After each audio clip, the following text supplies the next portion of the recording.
السلام عليكم ورحمة الله وبركاته. ودنا يتكبراتشو يا بواميرا ቤተሰቦች እንደምን አላችሁ? በቅድሚያ እንኳን ደስ ያላችሁ።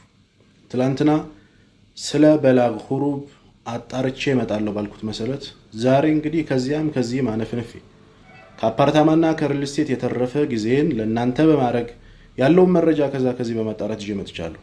በቅድሚያ እናታችሁ የናፈቀቻችሁ፣ አባታችሁ የናፈቃችሁ፣ ባላችሁ፣ ሚስታችሁ፣ ልጃችሁ እንዲሁም በጣም የምትወዱት ሰው የናፈቃችሁ እህት ወንድሞቼ እንኳን ደስ ያላችሁ ለማለት ወዳለሁ።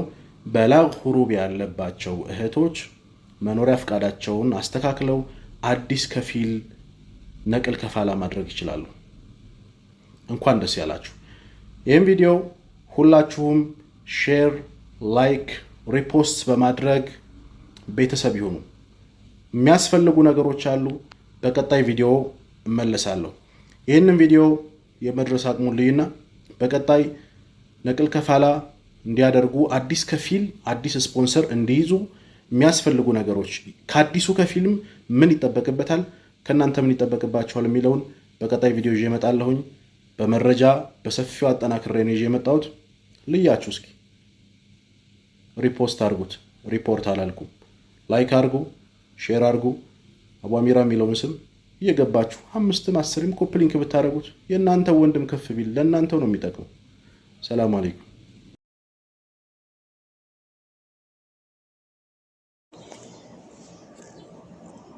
እንግዲህ በቅድሚያ ቪዲዮውን እንዳያችሁት ወይ ደግሞ እንደሰማችሁት በተለይ አሁን ላይ ትክክለኛ መረጃ ነው ማለት ነው። ይሄንን ቪዲዮ እስከ መጨረሻው ተከታተሉ። ሰብስክራይብ፣ ሼር እያደረጋችሁም በተለይ ኢቃማ ከጠለብ ቤት ጠፍታችሁ የምትሰሩ እህት ወንድሞቼ እንድታደርሱልኝ በአክብሮት እጠይቃለሁ። ሰላም ጤና ይስጥልኝ። ውድና የተከበራችሁ በመላው ዓለም የምትገኙ የኮኪቲው ቤተሰቦች እንደምን አላችሁ? በያላችሁበት ሰላማችሁ ይብዛ። በምትሄዱበት ሁሉ ሰላሙን ይግጠማችሁ።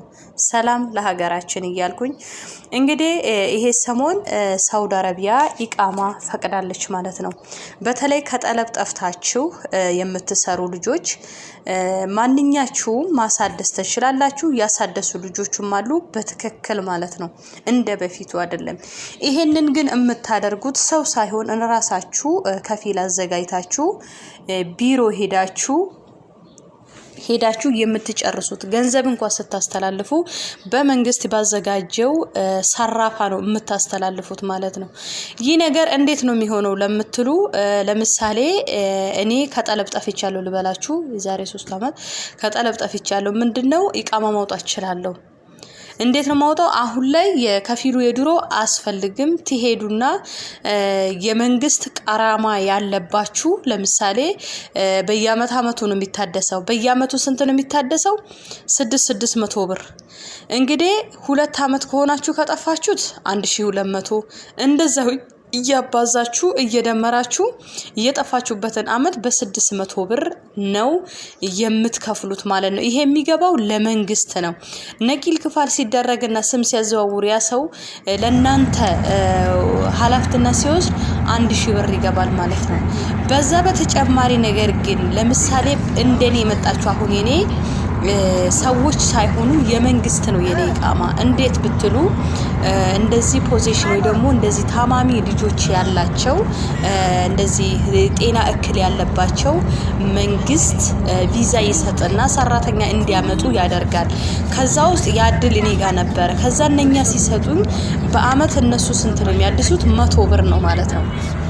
አሁን እኔ 6 አመት ሳላሳድስ ብቀመጥ የ6 አመት ስንት ነው የሚሆነው? 600 ብር ማለት ነው። አያችሁ ልዩነት አለ። ግን በትክክል ጠለብ ስትመጡና ለስራ ልጅ ለሚያስ ሲሆን ደግሞ 600 ብር ነው።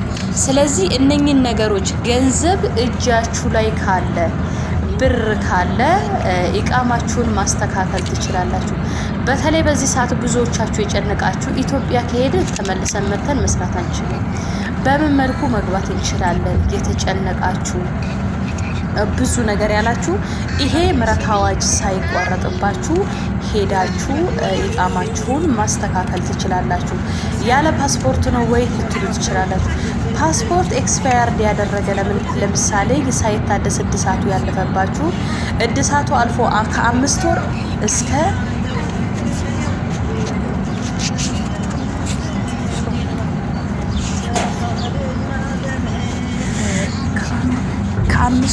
እስከ ይቅርታ አቋረጥኩኝ ከ5 ወር እስከ 1 ዓመት ድረስ ማሳደስ ይቻላል።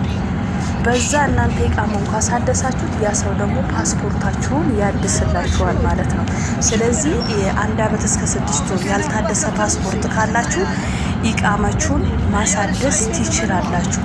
ስለዚህ እናንተ ምንድነው የምታረጉት? ገንዘቡን እንኳን ስትከፍሉ ለግለሰብ አይደለም፣ ቀጥታ ምንድነው የምታረጉት? ለባለቤቱ ወይ ደግሞ ቢሮ ሄዳችሁ ፍርሚያ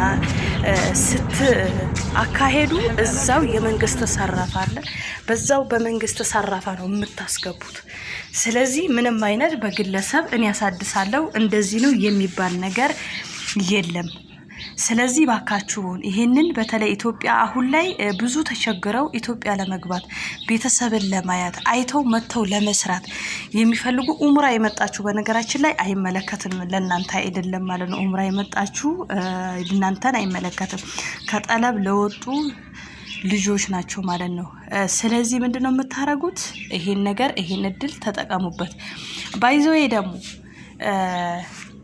ፓስፖርታችሁን ማሳደስም የምትፈልጉ ኢቃማው ከታደሰ በኋላ ፓስፖርታችሁን በኤምባሲ በኩል ማሳደስ ይቻላል። ስለዚህ ይሄንን እድል ሁሉም እንዲጠቀምበት እባካችሁ ሼር እያደረጋችሁ አድርሱላቸው። ይሄ እድል እንዳመልጣቸው። ለምን ብዙ ሰዎች ወደ ሀገር አይገቡም? አሁን ላይ ኢቃማቸው ከጠለብ ቤት ጠፍቷል። ኢቃማቸው አይሰራም። ኤርፖርት መሳፈር አይችሉም። ልክ ሄደው ኤምባሲ ከሄዱ እና አሻራ ከሰጡ ወይ ለ1 ዓመት ወይ ለ6 ወር ሳኡዲ መግባት አይችሉም። ብዙ እህት ወንድሞቼ ለዚህ ነው መግባት የማይችሉት። ስለዚህ ስለሚታገዱ ያንን ከሚታገድ ደግሞ አይ ሀገር ሄጄ አይቼ መመለስ ፈልጋለሁ የሚል ሐሳብ ስላለ አብዛኞቹ በተለይ ጥሩ ቤት የሚሰሩ ጥሩ ነገር የተሳካላችሁ አሉና እናንተ አሁን ላይ እቺን ጊዜ አዋጇን ተጠቅማችሁ አውጥታችሁ ወደ ኢትዮጵያ ወደ ሀገራችሁ ገብታችሁ ቤተሰብ አይታችሁ መመለስ ትችላላችሁ። ይሄ እጅግ ጥሩ እድል የሚያስደስት ነውና እባካችሁን ሁሉ ጋም ደርሶ እንዲጠቀሙበት ይሄን እድል ሼር እያደረጋችሁ ታጋርጓቸው ማለት ነው። ስለዚህ እኛም ሁሉን ነገር መረጃዎችን እንደዚህ አዳዲስ በሚመጡ ጊዜ አድርስላችኋለሁ። ሼር ሰብስክራይብ እያደረጋችሁ ቤተሰቡን በሌላ ቪዲዮ እስከምንገናኝ ደህና